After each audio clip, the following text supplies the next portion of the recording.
નમસ્કાર મિત્રો, નવા વર્ષના પહેલા જ દિવસે લવિંગથી કરો આ ખાસ ઉપાય. આખું વર્ષ ખાલી નહીં થાય ખિસ્સું, વધશે પૈસાની આવક. હિન્દુ પૂજાપાઠની અંદર લવિંગનું વિશેષ મહત્વ છે. જ્યોતિષશાસ્ત્ર મુજબ લવિંગના ઘણા સાબિત ઉપાય છે જેનો ઉપયોગ વર્ષોથી કરવામાં આવી રહ્યો છે. નવા વર્ષની શરૂઆતમાં કંઈક આ રીતે કરો. લવિંગનો ઉપયોગ આખું વર્ષ આર્થિક સમસ્યા નહીં થાય અને પૈસાની આવક થતી રહેશે. પહેલો ઉપાય છે, જ્યોતિષશાસ્ત્ર મુજબ દરરોજ નિયમિત રીતે પૂજા કર્યા બાદ આરતીના દીવામાં 2 લવિંગ ઉમેરીને આરતી કરો. જો તમે કપૂરની આરતી કરતા હોય તો તેમાં 2 લવિંગ ઉમેરો. આ ઉપાય કરવાથી તમે જે કામ શરૂ કરી રહ્યા હશો તે ચોક્કસ રીતે પૂર્ણ થશે અને તેમાં કોઈ અડચણ આવશે નહીં. બીજો ઉપાય, એકવાર જાણી લો, જો તમે કોઈ નવું કામ શરૂ કરવા જઈ રહ્યા હોય અને તેની અંદર સફળતા મેળવવા માંગતા હોય તો 1 લીંબુની ઉપર 4 લવિંગ લગાડી દો. ત્યારબાદ 21 વાર ઓમ શ્રી હનુમતે નમઃ મંત્રનો જાપ કરો. ત્રીજો ઉપાય, તમારી ઈચ્છા મુજબ કામ ન થતું હોય અથવા કામમાં કોઈ અડચણ આવતી હોય તો તમારે 1 કપૂર અને ફૂલવાળા લવિંગનું સેવન કરવું જોઈએ.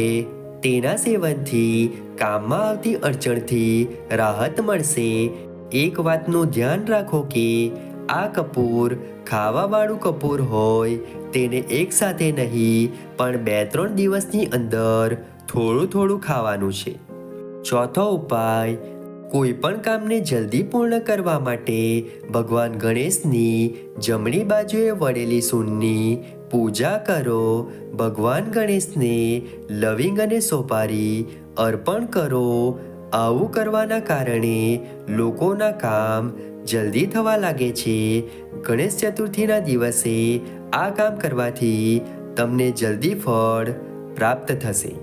પાંચમો ઉપાય, ઘરની અંદર આર્થિક નુકસાન થઈ રહ્યું હોય અથવા કોઈ વારંવાર બીમાર પડી રહ્યું હોય તો એવામાં મંગળવારના દિવસે રાઈના તેલનો દીવો પ્રગટાવો. આ સાથે હનુમાન ચાલીસાનો પાઠ કરો.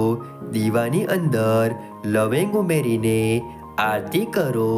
આવું કરવાથી બીમારી અને આર્થિક નુકસાન બંને દૂર થશે. છઠ્ઠો ઉપાય, કોઈ પણ સમસ્યામાંથી બહાર આવવા માટે બજરંગ બાણનો પાઠ કરો.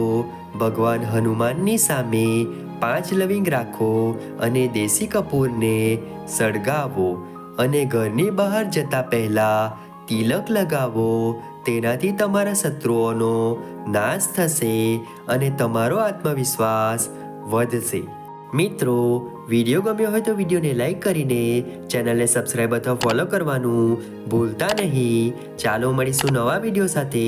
ત્યાં સુધી જય માતાજી.